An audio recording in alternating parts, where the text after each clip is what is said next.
22 € pour un livre? C'est cher! Alors, je vais vous expliquer pourquoi mon livre est pas si cher que ça. Et pour ce faire, je vais prendre l'exemple de Divergente. Alors, aucun problème avec Divergente, j'adore ce livre. Il est à peu près, donc, à la sortie, il était à 18 €. Ok, 18 €, il fait à peu près 450 pages.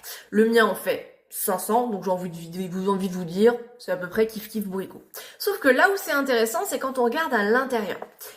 En termes de mise en page, vous voyez bien qu'ici, on a donc des marges qui sont assez grosses, ainsi qu'une police de caractère assez grosse également, pour pouvoir rendre la lecture agréable tout simplement. Aucun problème là-dessus, c'est normal, nickel chrome.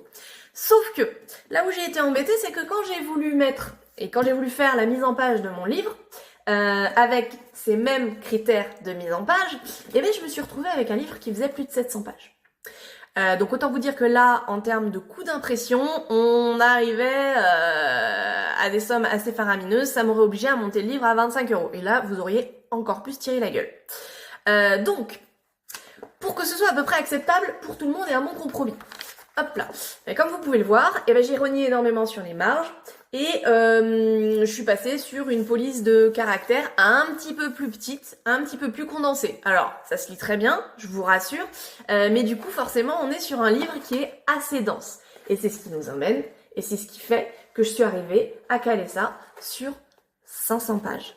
Donc, pour résumer, oui, mon livre est à 22 €, mais clairement, en termes de contenu, vous en avez largement pour votre argent.